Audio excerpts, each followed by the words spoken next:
Author Chuck Carr here today, and I'm so glad that you could join me for this. As you know, on my website and on my channel, I strive to provide help, healing, and a compass to Christ. And in that mission, much of the content that I provide has to do with grief and the healing and navigation through it. Many of you know that I lost a wife in 2008, and since then have been trying to help others struggling through the same difficulties. But today I have a special guest with me, author Clarissa Moll. You've seen me promote this book already, Beyond the Darkness, fabulous book. And today I just want to jump straight into the interview because she has such of a dynamite presentation for us today, something you will not want to miss. And without further ado, let's hear it from Clarissa Moll. Sure.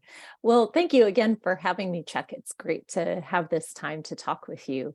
I am a writer and just like you said, the author of a new book, Beyond the Darkness, A Gentle Guide for Living with Grief and Thriving After Loss. And like you said, that book is born out of my own experience of loss. And as much as I knew about grief in books before my husband died in 2019, certainly his death has been the catalyst for me to explore what it means to live with grief on a day-to-day basis. 3.5 years ago, I would have told you I was a homeschooling mom. I worked part-time in communications and marketing with 4 kids and a rascally rescue pup. But my life has entirely changed, and I am rebuilding a life that I can love. And it's certainly a tough job sometimes, but it's also a joyful pursuit as I learn to build up again the life that can be deeply satisfying and can point me toward hope even after the things that our family has endured. So tell us a little bit about your family. How many children do you have? I've got Those of you 4 who don't know you. Yeah, I've got 4 children. They range from elementary school to high school, and we live in the Boston area in New England. And we love to be outdoors together and spend time traveling. I think from all of our years in homeschooling, we're just a very tightly knit family. And so we like to be together. A lot of people say, oh, my teens drive me nuts. I actually really like my teens. I've enjoyed every stage, certainly has had its challenges, but I've enjoyed every one. Awesome. We have teenagers here. It is quite a different stage, but a very rewarding stage. I was wondering, at least with my audience, it kind of helps to hear that you're not alone. And although it might be painful, if you would share a little bit, could you share a little bit about your husband's accident, how you got into this whole arena of grief and loss, what plunged you into the topic to start with, and maybe share a little bit about that. Yeah, well, certainly grief is a really isolating experience. It can make us feel like there is nobody in the whole world who understands what we're going through. And I certainly felt like that in the days and months after my husband died. We were on vacation 3,000 miles away from home on a road trip, camping trip with our 4 children when my husband fell to his death on a hike in Mount Rainier National Park. Certainly nothing that you would ever plan for your holiday agenda. And yet, smack dab in the middle of our vacation, I was left to figure out what my life would look like now with him gone. It's the news that you never want to hear, the knock on the door or the phone call that comes in the night. And, as I've talked to many grieving people over the last 3.5 years, I've realized that the uniqueness of my story is only a small portion of the universality of the grief experience. And so I've connected deeply with folks who've had a long time to say goodbye to a loved one. Maybe they were a caregiver as their loved one died of cancer, and they didn't have an experience like mine. And yet the loss that we feel, the way that we feel our lives have just been gutted, that there is a hole now in our world that is so deep and so wide. That's a common feeling that binds us together. And so after my husband's death, I determined that I needed to tell other people what it felt like to be a grieving person. That began with emails of support to a group of people who were caring for us, monthly emails that just said, "Hey, we're surviving, but this is really hard. Can you pray for us in this way?" And those grew into a blog and eventually grew into a book. But when I began writing after my husband's death, I had no idea that someday my words would be on a bookshelf in a bookstore somewhere. It was really just a way for me to process my loss and let other people know how hard it was to live without him. That's super. I can relate with that as well. I never felt like I would be in this position either. Mhm. And almost instinctively, I feel like you have that reflex that you just want to curl up and die yourself. That's right. And I did feel that at first, and I did want to go there at first. But I believe hearing you, I can relate that you saw people around you who needed that help. I saw people around me who needed that help. And there's this human to human, brother to brother, sister bond that we have, that we reach out and we help others. And tell me a little bit about what that felt like to you and how that was important. Maybe that was important in your healing journey as well. Yeah, I mean, when you describe curling up in a ball and just never wanting to see another day, I mean, that feeling is so familiar to me because for a long time I just felt like there was no point. That the thing that got me up every day was that I had 4 children to take care of. But beyond that, I couldn't imagine living life fully at all again. And as the days wore on, as I learned more about grief and what it means to lose someone that you love, I began to see that my own work in that space was the key to resilience. That if I was willing to turn to grief and listen to what grief had to say about love and loss, about hope, then there was the possibility, at least, that I could figure out how I could do something more than just survive. And I think when I realized that, my heart began to go out to other people who were also curled up in a ball, wondering how they could ever make it. Um, whether it was through the loss of a child or divorce, a relationship that had just gone sour and they didn't know what would come next. Folks who had experienced job loss, where they had invested so many years in a career only to be met by the grief of being unwanted anymore. It didn't matter so much what the particular grief or loss was. I began to have my eyes opened, I think, to the sadness that other people carried with them, those feelings of isolation and abandonment, of despair. And it made me want to let somebody else know that there was someone else. They weren't alone. And if I could be the person who curled up in a ball beside them and just waited and was the presence they needed until they could figure out how to lift their head, I would be honored to do that because there were people who had done that for me. Hmm.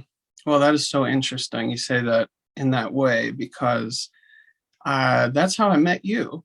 That's right. And it's been a few years, Mhm. but I can remember my wife. My wife's an inspirational speaker, and my current wife. Let me rephrase that. And we were in a hotel room in West Virginia. She was preparing for a message at West Virginia University, and I was on the internet looking up stuff about grief and loss, trying to prepare things for uh, my own purposes, and came across you. Came across actually the article that I came across was a July 2021 post, Christian Living online article titled "Dress Your Best for Jesus." I'm sure you remember this Mhm. well. um, talking about how difficult it is to get children ready for church and the struggles as a single parent, as a widower or a widow, getting children to church, and some of the judgment involved with after you get to church, and look at how your kids look, and all that kind of stuff. um, but you knew what it felt like. You knew what it felt like to be judged. You knew what it felt like to have that pressure put on you. You knew what it felt like to have the stress and the strain, the the whisper in the back of your mind, uh, that voice that says you have to do everything perfect. And that's how I connected with you. Your words hit me to the core, and I looked you up on Instagram. I followed you on Instagram. I started following you, and you've been spot on ever since. And so yes, connection is important. And maybe somebody out there needs that connection point to be able to say, you know what, I'm not alone. Somebody else out there has trouble getting their kids ready for church. Somebody else out there feels the judgment. Somebody else out there feels the same way that I feel. I was wondering if you could give us, what are some of the most difficult moments in your situation? And just so this isn't all doom and gloom, maybe balance that out with, what are some of the humorous moments that you've had on your path ever since that you lost Rob? Well, certainly, some of the hardest moments have been those moments where I felt like I was all alone, where I would walk into a room and it seemed like everyone was talking to someone else. And here I had lost my mate, the one who led in conversation, the person I was happy to stand next to at coffee hour at church or at a business dinner and just listen in and interject from time to time. Now I had to do it all on my own, and that felt lonely. And I think that loneliness echoes across so many different experiences after loss, trying to navigate contractors and workers who would come to my house when something was broken, just highlighted the fact that I was alone, that my husband was gone, the one who was proficient at home repairs, who didn't need to call an expert because he knew how to do them himself. Those parenting moments where I just wished I had his wisdom to speak into a particular situation of discipline or decision making with a child. Um, Certainly the loneliness is pervasive. And yet there are also these moments where joy just shows up, where you don't really mean to laugh, and then you begin laughing when the Christmas tree begins to topple because there's no 6-foot man to hold it up as you screw it into the base anymore. And it's just you and your kids trying to figure it out together. And it's a laughing with tears because you miss him so deeply. And yet, it's like the how many people does it take to screw a light bulb? It's that kind of the blind leading the blind there. There have been joyful moments of the unexpected person showing up to support. I think about my electrician who taught me how to install my brand new microwave over my stove so that I could do it on my own, so I could feel a sense of accomplishment and didn't feel like I was just kind of left to the mercy of others' assistance. That kind of empowering care was so kind and unexpected and unsolicited. And I think about the woman who delivered us meals every 19th of the month for the first year after our loss, knowing that the 19th, Rob had died on July 19th, that would be really important to just know that we were loved. So there are moments like that of laughter, of sweetness that are intermingled with the bitterness of loss, that I think allow you to keep going, that allow you to see that, yes, there is light, yes, there is hope, and it's not somewhere off in the distance. It can be in the midst of the hard things that you're going through. Well spoken. Well, I have a copy of your book with me, Mhm. and the words look backwards on my screen, but your book was coming out, and of course I knew about it coming out before it actually hit shelves. But I was pretty excited about this book coming out, and it it was released, and I got a copy. I actually bought it in both paperback and audiobook, and I have to admit, you did a stellar job with the audiobook. I was very impressed that you voiced it yourself. Thank you. And I going through the book, I really was blown away. Your perspective, your insight, the way that you walked people through this book. Uh, Maybe I'll let you do that. You set it up very, very. You crafted it well. You crafted it very much in theme and in honor of the way that your husband passed. So I'll just let you talk about that. Sure. Yeah. Well, a lot of times we talk about grief as a wound, and it's hard to think about that when you're hurting, because grief isn't something that you heal from. It doesn't have a distinct end in mind. There's not a process that you go through and you cranked out at the other end, and you're healed, and it's wonderful. Grief is more like this winding journey that you begin to take at the beginning of your experience of loss, and that you travel for the rest of your life. And so that was kind of the picture that I had in my mind of grief. As you walked with grief for the rest of your life, what would that path look like for you? And so I envisioned grief as a companion, this unwelcome guest that arrives at your doorstep and says, I'm here to stay. And what do you do with that disruptive visitor who has now claimed a place in your home and in your life? And how do you chart a course together that leads you to flourishing, not just to survival, but to a life that you can truly love again?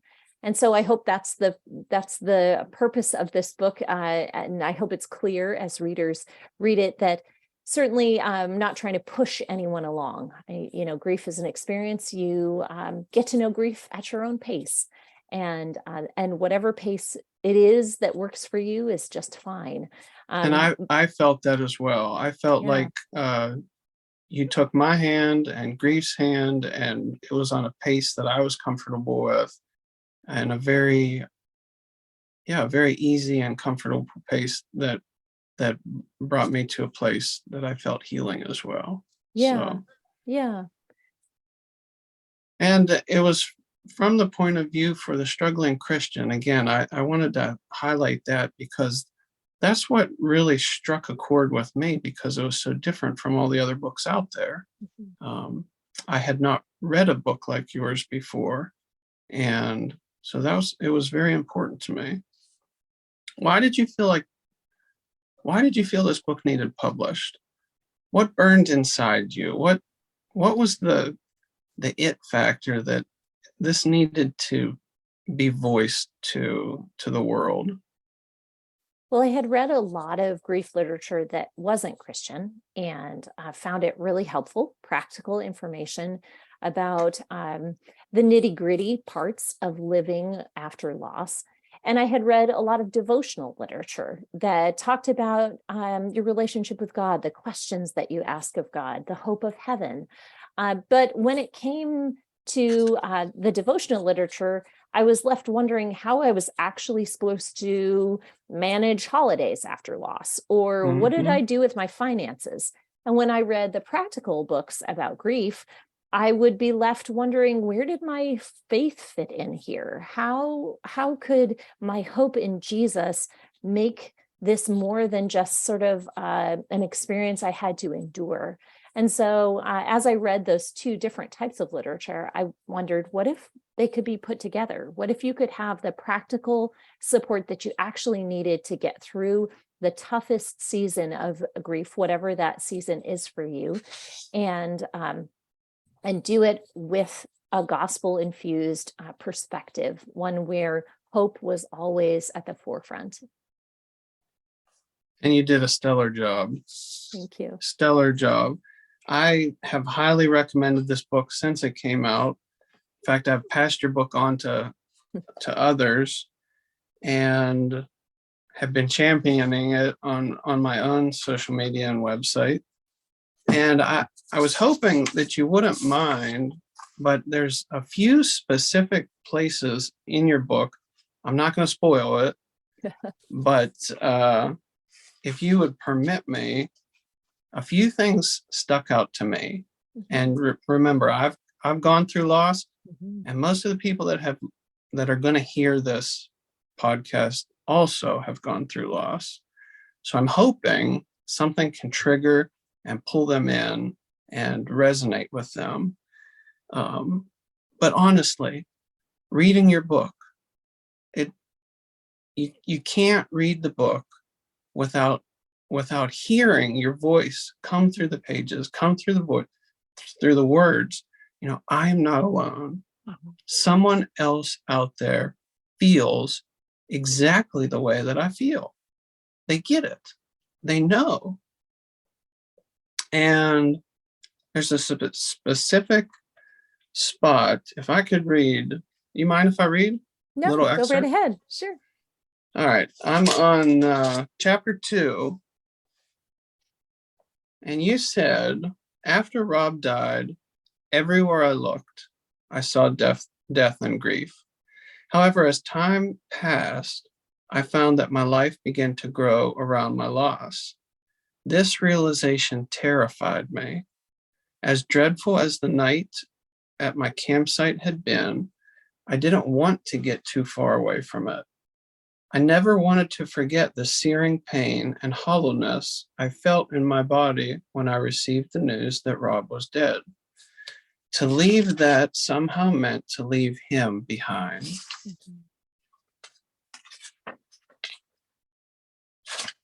I discovered that as my life began to move forward with grief, I didn't want time to heal a wound.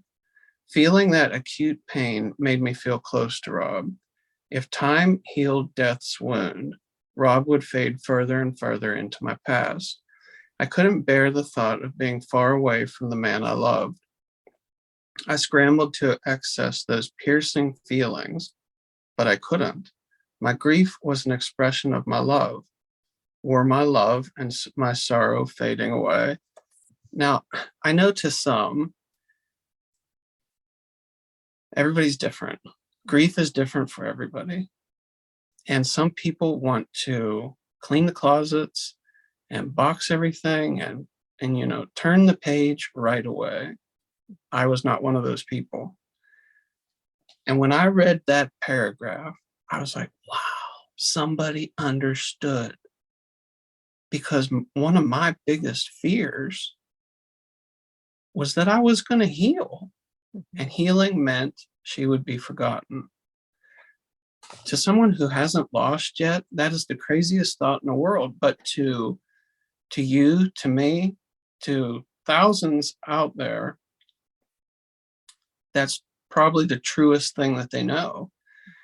And one of the things that you tackle in your book is that this is really a myth. And you have grief myths that you go through, and this is one of them. So how can grief myths lock us in place on our healing path or on our grief path? Maybe unpack this thing called grief myths. Yeah, that's a great question. And our culture tells us all kinds of things about grief. You watch romantic comedies. I was just watching one with my teen daughter the other day, and lo and behold, one of the characters has lost someone that they loved. And the classic Hollywood trope is that you lose someone that you love and you find someone who brings you new life again. And it's so joyful and happy, and there's no baggage, and that you can, like you said, move on, that you can turn the page to a new chapter of your life, and that the sorrows that you've experienced before will fade away. But ask anyone who has lost a loved one, and the pain is always there. Years after, that seat is still empty at the Thanksgiving table. You're missing graduations, you're remembering anniversaries that could have been, and you feel that person's absence for the rest of your life. And so when you realize that time doesn't heal all wounds, you need to figure out how you're going to live with this open wound that you will have. And, a lot of people might tell you to shoulder through, kind of buck up and move on, as though grief is something that only the strong survive. But if we know anything about scripture and about the promises of Jesus, it's in our weakness that we discover his strength.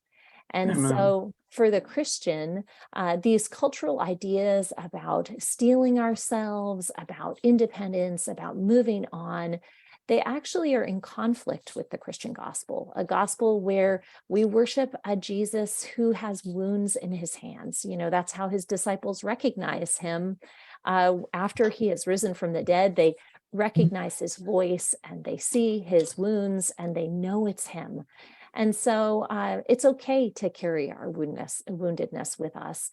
And we're also informed by the gospel of hope that we have a Savior who carries us in our weakness. We don't need to be ashamed of that weakness. In fact, that's where we'll meet him intimately and be known and loved by him in a way that heals our hearts, even if it doesn't heal our situation. Well spoken. Truth. Truth helps us tackle the myths. That's right.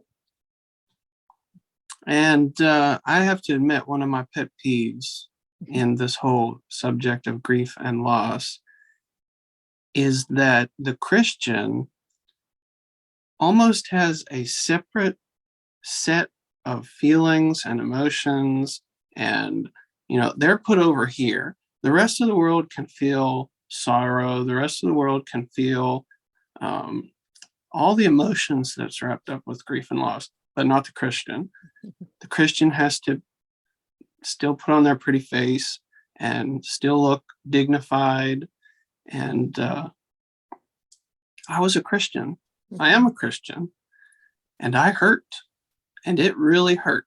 And that hurt too. And 2008, when I lost, I came smack dab up against whose camp am I in? Am I in this camp that I'm allowed to feel these kinds of feelings? Or am I in this camp that is supposed to be dignified in public? And I wrestled deep. I wrestled hard with, dare I say, God. When I read your book, I came in, and I have it marked down, page 121. Yeah. It's a very pivotal place in your book. I'll show it again. Beyond the Darkness, super book. Page 121, you and I came into a place of connection because my wrestling with God, I had everybody telling me, the nice, pretty Bible verses that's supposed to patch you up, and the cliches and the trite words of, I'm going to pat you on your back and put you on your way, and I'm going to go back off to my own place because it's more comfortable for me. And I was bleeding out. And I couldn't come to terms with how God could do this. How I had so many questions, and everybody was patting me on the back but one. And I had a mentor that I called one night, and I got the most oddest advice I've ever gotten in my life. And I'll never forget the conversation. He told me to go out in the woods. I live out in the country, so I can do this out in the country. But he said, go out in the woods and start smashing things and, beating on trees. And he said, curse and yell and scream and hammer on God's chest and get it all out. because God's big enough and God can handle it. And when you're done beating on God's chest and you've exhausted yourself and you have nothing left and it's all out, he'll be right there and he'll wrap his arms around you like a gentleman, and he'll be right there to meet you. I went out to the woods. I kid you not. I punched my truck. I dented my truck. Not advised. And smashed a few things, and did my whole cursing and yelling and my undignified, non-Chuck car kind of things, and exhausted myself and got it all out and fell down against my truck, fell down against the seat or the wheel of my truck, slumped down in despair. And I kid you not, I have never felt closeness like I felt closeness in that moment. And when I read 121 in your book, where you talk about, you bring us in contact with Naomi, who I had not thought of, and how she did the same thing. And in many ways, you did the same thing. And it was like you gave me permission, or you maybe backed up the confidence and the counsel that somebody else had given me, where instead of hiding from God, what good does it do to hide from God? Instead, you tell people to hurl your things at God, I believe is the phrase that you use. And, can you tell us a little bit more? Why is it important to hurl things at God instead of hiding things from God? Well, I think sometimes when we're grieving, we're worried about losing control. If I let someone know how much I was hurting, how many questions I have, how much anger I have inside of me, then I would go nuts. I would lose my mind, and I can't do that now because my whole life has fallen down around my ears. And so we try to hold ourselves together and we try to put on a brave face. And maybe sometimes you have to do that when you go to the bank and you have to figure out how to close your loved one's accounts, or when you have to take a million phone calls that are sort of what is coined by one journalist, the bureaucracy of death, all of that paperwork that happens afterwards. There are some moments where you just have to step forward and do the thing that has to be done. But if you think you have to behave that way around God, then perhaps you don't understand who God really is, the wideness and the depth of his love, his entire acceptance of who you are. I love that psalm where it says he knows that we are dust. He knows that we're simple, that we are weak, that we don't have it all together. And so when we're willing to be honest about our anger and our despair, about our frustrations before him, we find exactly what you found, Chuck, that he welcomes us with open arms, that all of the big feelings we have are not bigger than his power, than his love, than the peace that he can offer us. And, for some people, that's a one-time deal. They just need to get it all out once. And for other people, it's going to be a cycle of, I talk to God about how I feel, and I go a couple days and I think I'm doing all right. And then more feelings bubble up and I got to talk to him again. And I've got to hurl that stuff. I found some more things that I just need to work through. And in some ways, I think it's kind of like a period of toddlerhood in our grief, where, toddlers, they have tantrums all the time. There's one day and you think things are evening out, and then when the next morning things are coming unwound again. And we as parents, we know that that's a season for them, that when they're older, that this will not be the rhythm of our days. And so we endure. We hug them and we hold them. We offer them words of comfort. We stabilize them when they feel like things are out of control. And I think the Lord, in his gracious kindness, does the same thing for us. That in those highs and lows, he offers us that consistent care and stability and kindness that we need for the long haul. Absolutely. Can I put you on the spot? Yeah. Have you been mad at God? I haven't been mad at God per se, because I know that God is good. that he is kind, that his ways are just. I think I've wondered what the heck he's doing. Yeah. And in You that, I think feel like I, you've had a bad hand of cards, maybe, or something yes, like that.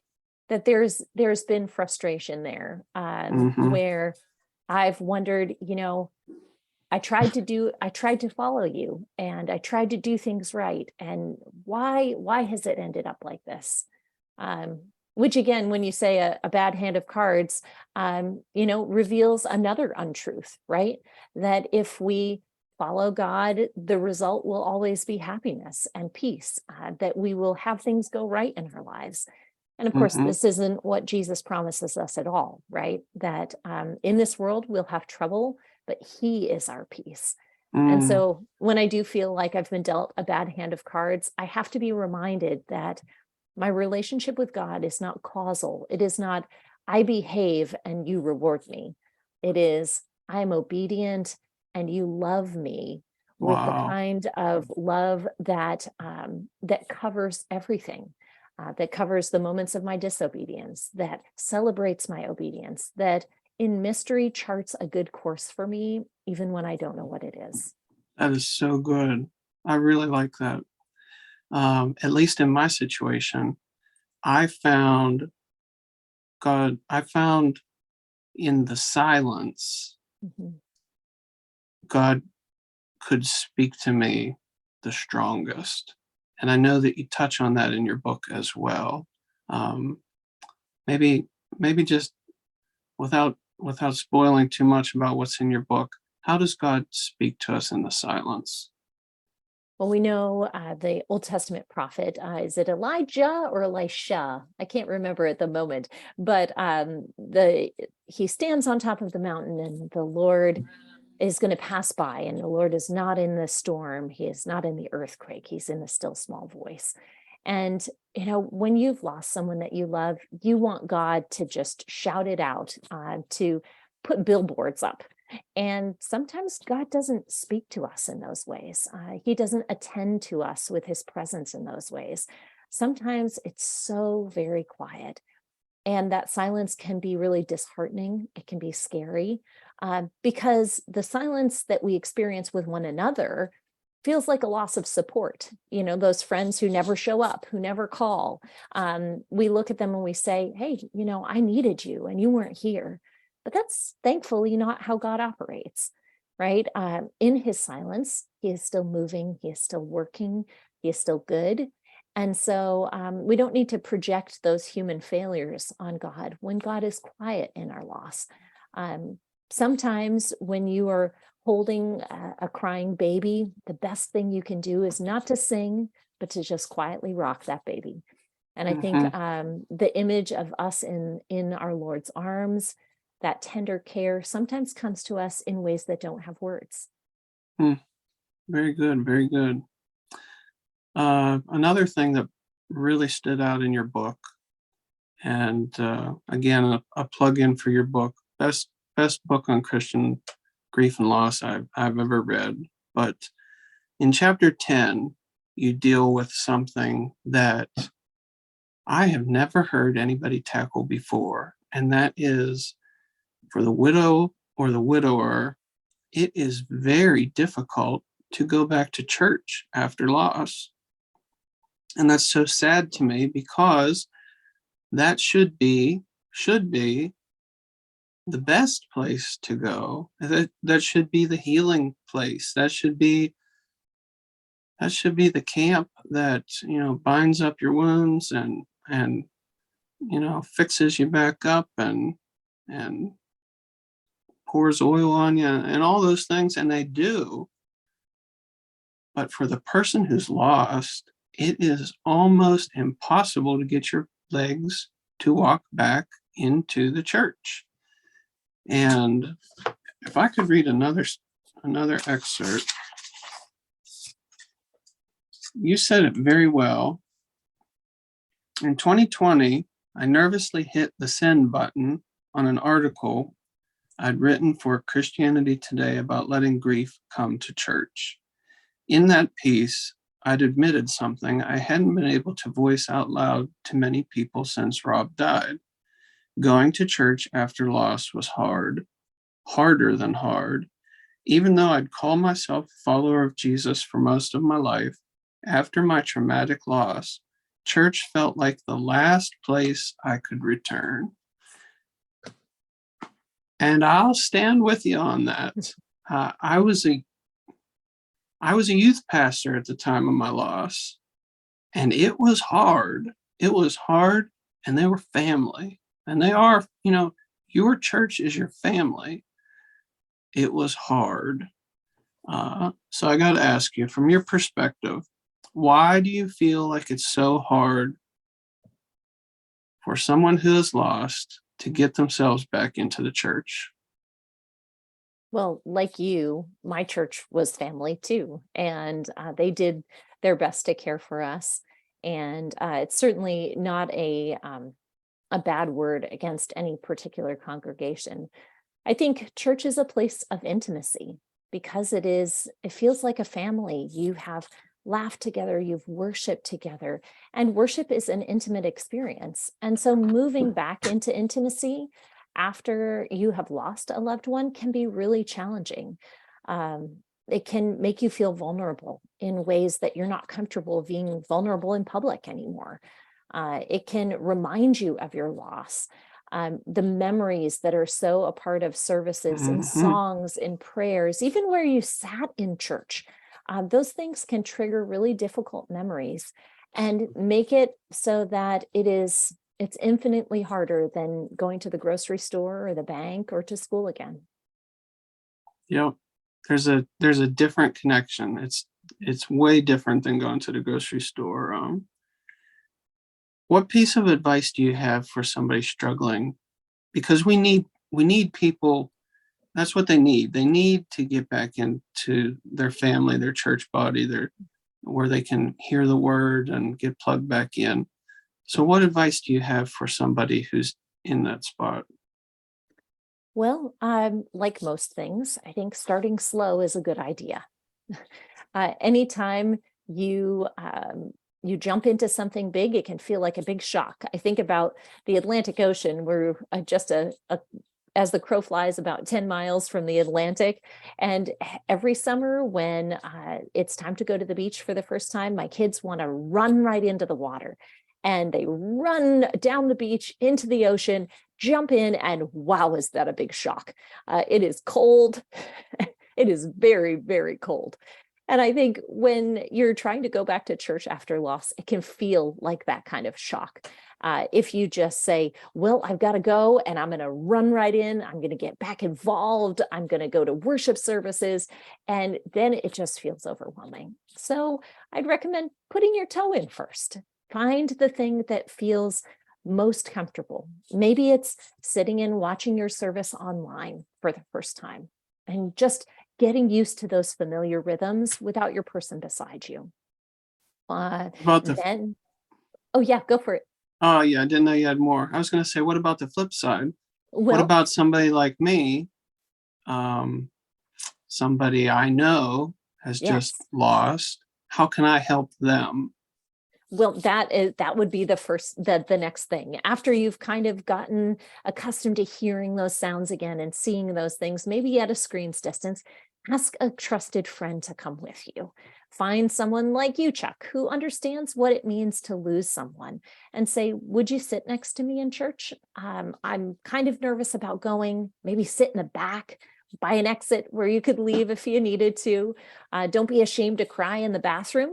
That is a wonderful place to cry. It's okay to cry in the sanctuary too, because the more we unburden ourselves before the Lord, and especially in community with others who are there to support and care for us, the more we will experience the healing power of God's Spirit in our lives, um, in a way that makes us able to lift our eyes a little bit and be able to look forward with hope. Brilliant. Thank you so much. I want to say this July I'll be 15 years out after my loss. And I honestly thought that I had healed, I guess you could say, to the place that I would be able to breeze through your book. And I was wrong. And another plug that I could put in for your book is if you have just lost somebody, and this is a fresh new world of grief and loss, I will stand behind this book and say, this book is for you. And I'll also say that if you are someone who is a seasoned veteran, I guess you could say, in grief and loss, there are parts of this book that will uncover things that you did not know you still needed help recovering and help healing. And those spots were made aware to me.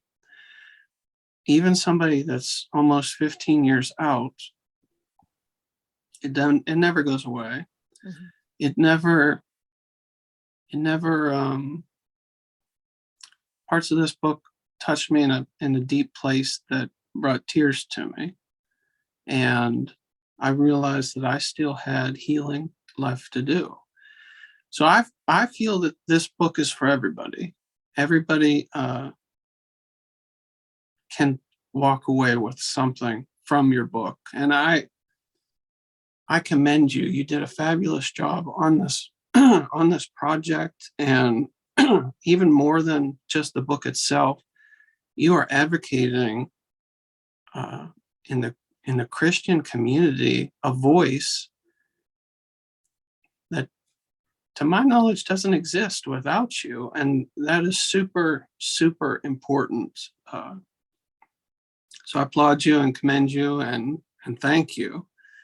I know that in my own personal sphere of influence, I have recommended that someone find you. I've actually said these words: find Clarissa Moll on Instagram, go to her very first post and start there and walk her journey with her. I think that, I don't know if you've ever had that thought before, but I think that's a brilliant thought, because it starts from the beginning and goes your whole grief journey with you. And what a beautiful and perfect journey, I think, to be able to walk with somebody. But I'll let you do it. Where can we find you? How can we find Clarissa Moll? Well, you can find me on Instagram. I like to hang out there and connect with people who are readers and followers. You can visit my website at clarissamoll.com, and you can find Beyond the Darkness wherever books are sold. So it's a good resource if you're just starting out, like you said, Chuck. And I hope, sometimes as folks read it, that it reminds them of how far they've come too. If grief isn't new in your experience, but you're a seasoned veteran, as you say, I hope that, as well as insight into further healing, that it can be a place where you can celebrate what God has done for you, the kindness and love that He has shown to you, the way that He's helped you to move beyond just surviving to thriving again. Thank you so much. I truly have to say, although it's tragic and you have our sympathies, and we're right there with you to hug you and be there with you, God is fulfilling Romans 8:28 in your life, and He is doing a marvelous work and really touching many lives with you as His vessel. And so thank you so much for being with us. It's truly an honor to have the Clarissa Moll with us today. And thank you. We appreciate it. And God bless you in your ministry and your own walk with your grief and loss. Thank you so much for being with us. Thank you, Chuck.